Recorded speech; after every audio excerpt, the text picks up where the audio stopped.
నమస్తే, welcome to plus TV Telangana. ఈ రాష్ట్ర వ్యాప్తంగా కూడా గాదే ఇన్నయ్య అరెస్టును అనేక మంది తప్పుపడతా ఉన్నారు. ఆయనను అక్రమంగా అరెస్ట్ చేశారంటూ ఎట్లాంటి ఆధారాలు లేకుండా ఒక గొంతును నొక్కేసే ప్రయత్నం చేస్తూ ఉన్నారంటూ ఆయన పైన ప్రశంసలు కురిపిస్తూ ఆయనకు మద్దతు పెరుగుతూ ఉంది గాదే ఇన్నయ్య. ఈ అరెస్టుతో వాళ్ళ కుటుంబం కుంగిపోవచ్చు, కానీ సమాజం అంతా కూడా గాదే ఇన్నయ్య వైపు నిలబడుతుందని చెప్పేసి చెప్తా ఉన్నారు. ఇదే క్రమంలో ఒక చర్చ అయితే బలంగా వేదిక పైనకు వస్తుంది. అప్పుడు ప్రొఫెసర్ సాయిబాబా, ఇప్పుడు గాదే ఇన్నయ్య. ఇదే ఉపా కేసులో ప్రొఫెసర్ సాయిబాబాను దాదాపు 10 సంవత్సరాల కాలం జైలు జీవితం గడిపిన తర్వాత ప్రొఫెసర్ సాయిబాబా ఎట్లాంటి తప్పు చేయలేదని చెప్పేసి ఆయనను విడుదల చేయడం జరిగింది. విడుదల చేసిన అతి కొంతకాలంలోనే ఆయన అనారోగ్యానికి గురై మరణించడం, అది అనేక మందిని కంటతడి పెట్టించింది. ఎట్లాంటి తప్పు చేయకుండా ఆయన 10 ఏళ్ల జీవిత కాలాన్ని జైలు గోడల మధ్యలో గడిపి, చీకటి గదిలో గడిపి, కనీసం సరైన వైద్యం కూడా అందించకుండా ఒక అన్యం పుణ్యం తెలియని ఒక వ్యక్తిని జైలు పాలు చేసిర్రు అని చెప్పేసి అనేక మంది శాపనార్థాలు కూడా పెట్టిరు, అనేక మంది తల్లులు. అయితే ఇదే సమయంలో ఆయన చనిపోయిన తర్వాత అనేక మంది మేల్కొన్నారు. ఈ మధ్యకాలంలో మళ్ళీ నిద్రపోతా ఉన్నట్టున్నారు. ఇలా గాదే ఎన్నయ్యను అరెస్ట్ చేయొచ్చు, ఇలా ఒక్కడే ఎన్నయ్య కావచ్చు, గాదే ఎన్నయ్యను అరెస్ట్ చేయడానికి అనేక కారణాలు ముందు చూపించచ్చు. కానీ వాస్తవాలు ఈ సమాజానికి తెలుసు. ఈ అరెస్టు వల్ల జరిగే నష్టం అందరికీ తెలుసు. ఎవరైతే మాట్లాడుతూ ఉన్నారో, ఎవరైతే ప్రశ్నిస్తూ ఉన్నారో, ఎవరైతే ఆపరేషన్ ఖగార్కు వ్యతిరేకంగా నినాదాలు ఇస్తా ఉన్నారో వారందరి పరిస్థితి ఇదే. ఎన్నయ్యను అరెస్ట్ చేసిన మాకెందుకులే అని చెప్పేసి మౌనంగా ఉంటున్నటువంటి అంబేద్కర్ రైట్లు మీరు కూడా జాగ్రత్త పడండి. ఇలా ప్రశ్నించే మావోయిస్టులు, రేపు ప్రశ్నించే అంబేద్కర్ రైట్లు అందరూ ఒకటే. వాళ్ళకు అందరినీ అరెస్ట్ చేస్తారు, అందరినీ సావగొడతారు. ఇదే వాళ్ళ పతనం అట్లనే నడుస్తుంది.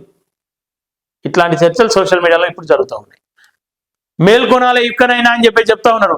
మరో సాయిబాబా ప్లేస్ లో గాదే ఎన్నయ్యను ఉండనీయకుండా ఖచ్చితంగా అందరూ నోరు తెరవాలని చెప్పి చెప్తా ఉన్నారు. 14 రోజులు రిమాండ్ విధించిన ఈ కోర్టు గతంలో కూడా సాయిబాబా విషయంలో ఇట్లనే రిమైండ్ విధిస్తూ చివరిగా ఆయన తప్పు చేయలేడని చెప్పేసి 9.5 సంవత్సరాల తర్వాత ఆయనను విడుదల చేయించింది. కానీ ఆ 9.5 సంవత్సరాలు సాయిబాబాకు తిరిగి ఇచ్చే అవకాశం ఆ కోర్టుకు కానీ ఆ న్యాయ వ్యవస్థకు కానీ ఉందా? 9.5 సంవత్సరాల జైలు జీవితంలో ఆయన ఎంతో క్షోభకు గురై, ఆవేదనకు గురై, మనస్తాపానికి గురై, ఆరోగ్యం మొత్తం కూడా క్షీణించింది. ఆయన ఒక వికలాంగుడు. ఆయన వీల్ చైర్ మీద ఉన్నటువంటి వ్యక్తి కత్తి పట్టి తిప్పినట్టుగా ఆయనను జైల్లో బంధించారు 4 గోడల మధ్యలో. ఇలా ఒక బాంబు పేలుల్లో ఒక ఇష్యూలో ఆయన చేతును కోల్పోయి నాకు జరిగిన అన్యాయం కోలకు జరగద్దని చెప్పేసి తెలంగాణ ఉద్యమాల్లో కీలకంగా పనిచేసి కేసీఆర్కు అతి సన్నిహితంగా ఉండి ఈ తెలంగాణ రావడంలో కీలకంగా పాత్ర పోషించిన వ్యక్తి ఈయన మావోయిస్టులను తయారు చేస్తుండని చెప్పి చెప్తా ఉన్నారు. గతంలో ఈయన మీద కూడా అదే ఆరోపణలు. కాలేజీలో ప్రొఫెసర్గా ఉంటూ అనేక మంది మావోయిస్టులను తయారు చేసి అడవిబాట పట్టిస్తా ఉన్నాడు అని చెప్పేసి ఇదే ఆరోపణలు, ఇదే ఉపా కేసులు పెట్టింది ఈయన మీద. కానీ చివరిగా ఏమైంది? ఆయన నిర్దోషి అని చెప్పారు. ఇలా ఈయనది కూడా అదే పరిస్థితి. ఈయనను కూడా మావోయిస్టులను తయారు చేసే ప్రయత్నం, వాళ్ళకు మద్దతుగా ఉన్నాడని చెప్పే ప్రయత్నం చేస్తా ఉన్నారు. కానీ ఒకటి గమనించాలి, సమాజం కూడా ఒకవేళ నిజంగానే మావోయిస్టులను తయారు చేసేది ఉంటే ఆయన అనాథాశ్రమంలో వెళ్ళినటువంటి అనేక మంది అనాథ పిల్లలను అడవిబాట పెట్టించు ఆయనకి ఎంత సమయం? అసలు ఆయనకు సమయం ఇవ్వటం దాని విషయంలో. కానీ ఈ దేశంలో ఖచ్చితంగా మన భవిష్యత్తు మారాలన్నా, మన బతుకులు మారాలన్నా దానికి ఉన్న ఏకైక ఆయుధం విద్య అని చెప్పేసి గమనించి అనేక మంది పేద పిల్లలకి ఇలా విద్యను బోధించే ప్రయత్నం చేస్తా ఉన్నాం.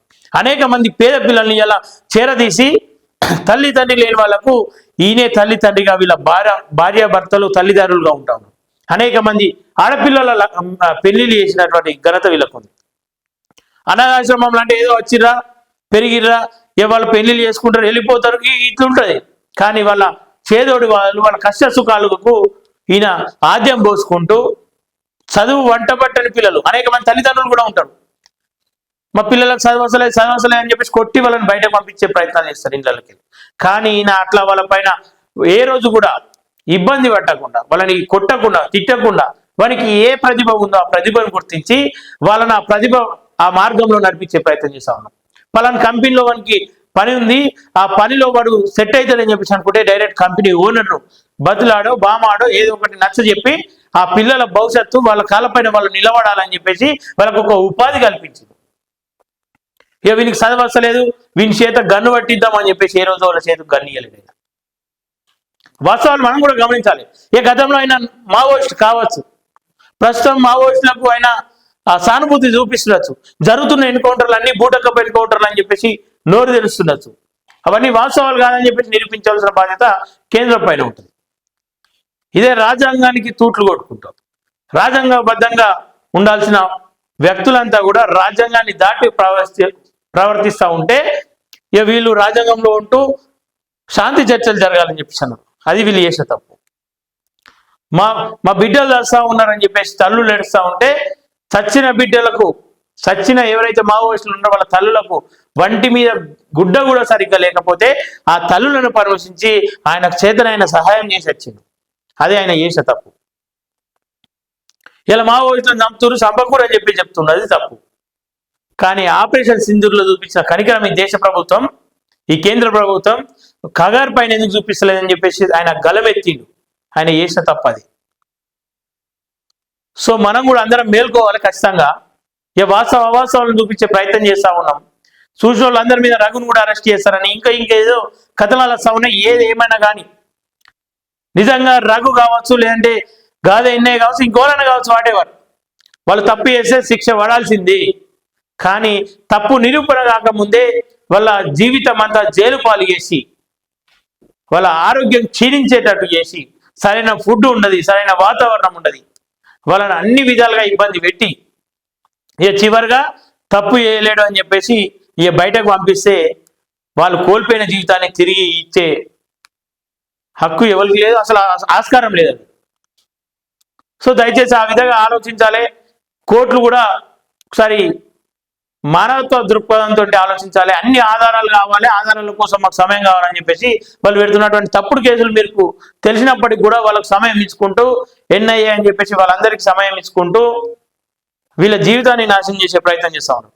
ఇలా అనాథాశ్రమంలోకి 10ల సంఖ్యలో పోలీసులు వెళ్ళడం, అక్కడ ఉన్న పిల్లలు ఎవరికి కూడా తల్లిదండ్రులు ఉండరు, వీళ్ళే తల్లిదండ్రులు. ఆ పిల్లలందరి ముందు ఈయనను అరెస్ట్ తీసుకొని వస్తూ ఉంటే ఆ పిల్లలకు ఉండే భయం కావచ్చు, వాళ్ళు ఉన్నటువంటి ఇబ్బందులకు కావచ్చు, ఎవరు సమాధానం చెప్తారు? ఈయనేం అనాథాశ్రమంలో జాక్కోలేడు కదా, బయటకు వచ్చినప్పుడు అరెస్ట్ చేయాల్సింది. లేదంటే హైదరాబాద్కు నిత్యం వస్తున్నట్టు హైదరాబాద్లో అరెస్ట్ చేయాల్సింది. ఎందుకని చెప్పేసి ఆశ్రమంకి వెళ్ళాల్సి వచ్చింది. ఆశ్రమంలో ఉన్నటువంటి వాళ్ళ తల్లి గాదే ఇన్నయ్యని చూస్తే తప్ప వాళ్ళ తల్లి అసలు మనశ్శాంతిగా ఉండదు. దాదాపు 99 ఏళ్ళ వృద్ధురాలు ఆ తల్లిని చూసుకుంటూ, ఆ పిల్లల్ని చూసుకుంటూ నిత్యం గడుపుతున్నటువంటి వ్యక్తిని ఇలా అరెస్ట్ చేసి ఇలా పిల్లలకు బాధ పెడతా ఉన్నారు, ఆ తల్లిని బాధ పెడతా ఉన్నారు. సో దయచేసి మేధావులంతా మేల్కోవాలి, నోరు విప్పాలి, మీ గలం విప్పాలి, ఖచ్చితంగా దీనిపైన ప్రశ్నించాలి. ఎన్ఐఏ చేస్తున్నటువంటి ఈ కేసు ఏదైతే ఉందో కేసును తప్పుపట్టిన అవసరం లేదు, కానీ వాస్తవాలను బయట పెట్టడానికి ఫోర్స్ చేస్తే బాగుంటుంది. నిజాలను బయట సమాజానికి చూపిస్తే బాగుంటుంది, కోర్టుకు చూపించే ప్రయత్నం చేస్తే బాగుంటుంది. తెలివైన అన్ని తెలిసిన వాడి మౌనం ఒక మూర్ఖుడి కంటే ప్రమాదం అని చెప్పి చెప్తా ఉంటారు. ఎందుకంటే నిజం నిద్రపోయిన కొద్దికి అబద్ధం ఈ రాజ్యాన్ని వెళ్తూ ఉంటుంది. మేధావులంతా మౌనంగా ఉండి అబద్ధాలు చెప్పే రాజకీయ నేతలంతా కూడా ఇలా మేధావుల మీద ఒక్కొక్కరి మీద దాడి చేస్తూ ఉన్నారు. ఆ దాడి రేపు మీ దాకా రాకముందుకే మీరు ఖచ్చితంగా మేల్కోవాలి, ప్రశ్నించాలి, గాదే ఇన్నయ్య అరెస్ట్ను నిరసించాల్సిందని చెప్పేసి ప్రజా సంఘాలు కోరుకుంటా ఉన్నాయి. ఈరోజు సోమజీ కూడా ప్రెస్ క్లబ్లో కూడా కొన్ని ప్రెస్ మీట్లు పెడతా ఉన్నారు. అది కూడా అనేక కఠినమైన ఇబ్బందుల మధ్య, ఎందుకంటే ప్రెస్ మీట్ పెట్టిన వాళ్ళ పరిస్థితి ఏందో తెలియదు, అక్కడికి ఎంతమంది వస్తారో రారో తెలియదు. ఒక నిజం బయటకు చెప్పాలన్నా కూడా ఇలా భయపడాల్సినటువంటి పరిస్థితి ఏర్పడ్డదంటే అది ఖచ్చితంగా మనందరి దౌర్భాగ్యం, మనందరి కర్మ అని చెప్పేసి అనుకోవాలి. సో దయచేసి దీనిపైన అందరూ స్పందించాలి. ప్రభుత్వం కూడా సరైన నిర్ణయం తీసుకొని తప్పుడు కేసులను పెట్టే ప్రయత్నాలు చేయొద్దని చెప్పేసి మనస్ఫూర్తిగా కోరుకుంటూ చూస్తున్నాను. Thank you.